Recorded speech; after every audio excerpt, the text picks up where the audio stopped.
Welcome into the In the Money podcast for KeenelandSelect.com. Tom Leach, along with Jim Goodman, Keeneland's director of simulcasting. We also did a podcast this weekend for the races at Belmont Park, as there are Breeders' Cup preview weekends in New York and Southern California. And on this particular podcast, we're focused in on Santa Anita. So, Jim, let's jump into the fifth race. It's 5 Grade 1s on their card, and the first one is in race 5, the front runner for 2-year-olds. Mile and a 16th. You got Nyquist is going to be the big favorite in there. I'm going to try to beat him with Mount Veeder. I ended up trying to I don't want to pick all favorites out there, and I thought this was a spot maybe Nyquist wouldn't be as good around 2 turns. Mount Veeder is a Baffert trainee who's 2 for 2. Speed figures are nothing great, but this horse's pedigree suggests he'll be better at 2 turns. And getting a little value on a Baffert, improving around 2 turns, I'm going to try Mount Veeder, the 8, but I'll certainly use him with Nyquist and with Swipe, the 7, and with Hollywood Don, the 5, who I also think could be better at 2 turns on this dirt situation. How about you? Yeah, Peter Miller takes Hollywood Don from the turf to dirt, which is an intriguing angle here. I mean, this horse is really good on the turf, and they had to see something in him. Of course, he's got to tap it, so he ought to be able to run on anything. So he won the Del Mar Juvenile Turf last time out with Brice Blanca, who's a great turf rider. He intrigues me a little bit here, but Nyquist is just outstanding, and we're going to see probably him and a couple more here in the Breeders' Cup Juvenile at Keeneland. So Nyquist would be the choice here for Doug O'Neill, but I'm like you. I think Mount Veeder is the wild card here because he ran at Los Al against questionable competition, just blew him away. I think the buyer figures there are probably like Los Al is a little bit like Ellis Park here. I don't know that they know how fast a buyer figure is. So sometimes you get horses coming out there that are really better than they look. And he won his maiden special weight at Del Mar. So got a lot of class there, and Baffert will have him ready. Nyquist is my choice, but I think Hollywood Don and Mount Veeder I would play below, and I might play them a little bit and pick 3s and pick 4s. Let's jump to the 7th race, the Grade 1 Zenyatta for 3-year-old and up, fillies and mares at a mile and a 16th. And I couldn't go against Beholder here. I think she won't get close to that 114 buyer last time because this is just kind of a, tune-up for her run in the Breeders' Cup Classic. So she's going to regress. I feel confident in that. But she's 10 for 11 at Santa Anita, and she can regress and still beat this group, I think. So if you want to bet the race, I'd try Beholder, and I'd just single her on top at exactas. I would use Big Book, the 4, the 5, Kyriaka, and the 8 Warren's Veneta underneath for some low-priced exactas. How about you? Yeah, we always talk about new wagers in the game, and I think a new wager would be suitable here that's over and under on the margin of victory. Yeah. And I would say probably 6. 6 ought to be the number, 6 or 7, because she can win this by as much as she wants to. I'm sure that they're going to leave a lot in the tank because she's looking at Breeders' Cup Classic or at the very worst a distaff here at Keeneland. So this is a paid workout for her. I think if I was looking for value here, I would go with Kyriaki. The victory last out was flattered by Super Majesty, who came back and won this weekend at Churchill. So Kyriaki would be my second choice by a wide margin. There's no way Warren's Veneta gets within a couple lengths of her. I think Beholder is the lock of the year here. Of course, we've been wrong before, but I think this one looks like a lot. Let's go to the 8th race, the Grade 1 Chandelier for 2-year-old fillies at a mile and a 16th. Songbird, really impressive last time out at Del Mar. Can you beat her in here? Songbird is, again, I hate to pick all these favorites, but it seems that the races that we're handicapping this weekend, they're just, you look at them and they look just outstanding. I think Pretty and Cool has a shot here, but Songbird out of Medaglia d'Oro probably is going to love the stretch out more than Pretty and Cool out of Scat Daddy. So Pretty and Cool regressed last time out in the Del Mar debutante, and Songbird beat her pretty easily. So Songbird looks like a standout here.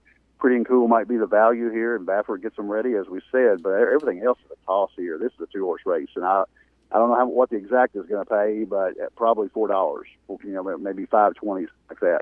I would play Songbird over Pretty and Cool to win if you get 3-1 or better. Yeah, Songbird, my note is that the pedigrees, says she'll love the stretch out since she's 2 for 2 already. She's working great, so there's really not any knocks that I could find. So I'll take Songbird, and I'll use her with Pretty and Cool. The 6, She's a Milky Way, and the 8, Jade Princess. and you get a little more value if one of those two could run second. But I can't pick against Songbird here either. I am going to try to beat favorites in the next two, though. We'll start with the Grade 1 Rodeo Drive for fillies and mares 3 and up at 1.25 miles on the turf.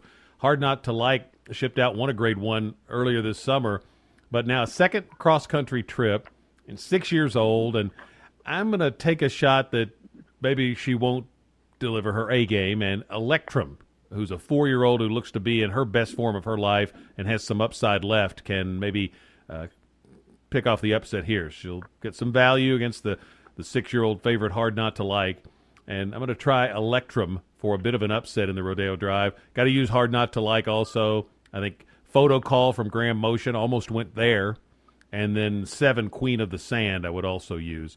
But Electrum's the pick, and I think if I were using horizontal wagers, I might try to just leave out the favorite and use, say, Photo Call, Queen of the Sand, and Electrum. How about you? I don't think you mentioned my horse in here, so we're going to go different here. There we go. I like the horses that you mentioned. I think Hard Not to Like. My notes here on my handicapping was 2 Grade 1s in a row, including the Diana at Saratoga, but that last one had to take a lot out of her. That's a lot to ask, to go to Santa Anita, go to Saratoga, then come back to the West Coast again. There's no way I would take Hard Not to Like at a short price here. She's obviously right there, is as good as anything in here, probably the best horse in the race, but that's not necessarily the value. I like Photo Call, the 3. I like Electrum, the 6 that you mentioned, but also like Famous Alice, the 4 for DeSormo, who's 2 for 9 at Santa Anita, really consistent. I don't think she's going to win, but I think she's going to be right there. But my pick is the outside horse, Fantacola. If you look at her record, she is always in the money at Santa Anita. She's 3 for 10 with 3 seconds and 4 thirds, 10 for 10 in the money at Santa Anita. Phil D'Amato, she's had a little bit of time off to recover for that Del Mar race, but maybe she took the lead. Electrum and Queen of the Sand ran her down. I think from the outside post, she might go to the lead here, and Joe Talamo fits her well, and you're going to get some value because there's some other really nice horses in here. I think they're going to overlook Fantacola. I'm going to take her. I think she's got a good chance at 6-1 or better. Hard Not to Like would be my second choice, and I would use Photo Call, the 3, Famous Alice, the 4, Electrum, the 6, and Queen of the Sand, the 7 in the bottom part of the trifecta. 10th race is the Grade 1 Awesome again. Prep for the Breeders' Cup Classic. 3-year-olds and up going 1 mile and an eighth. You got Byron in here for Baffert, the defending Classic winner. And I saw Baffert quoted as saying, look, it's kind of put up or shut up time for Byron. He's got to show us something. And he really hadn't yet this year. And it looks like the only speed in here, but he did last time and threw in the towel. You got Hopportunity, who's a nice horse for Baffert. But where did you land here? This one came up pretty weak for a Grade 1 I thought so too. prep for the Breeders' Cup. It's a nice lower level grade, Grade 2 or something. I keep picking Opportunity at having a shot. I really think that he's the best horse in here right now. Byron hasn't proven anything this time and didn't run a step in the Pacific Classic. Got the lead and just gave it up. And you're right, he looked like the only speed in there. So I can't. There's no way I can take him. Hard Aces, disappointed a little bit in the Pacific Classic, but he was probably as good as anything else behind Beholder. I couldn't really get off Opportunity here. I like Global View a little bit. I like Smooth Roller. I would take Opportunity, but Smooth Roller has the most upside. Got off to a bad start last time out, 4th behind Point Piper and Global View, but he's got a lot more upside on his 4th lifetime start and run all 3 buyers in the 90s or 87, 94, 93. If you take that 93 and factor in they got a really bad start and he was fractious at the gate, I think Smooth Roller's got a big shot here because I don't think anything else is outstanding.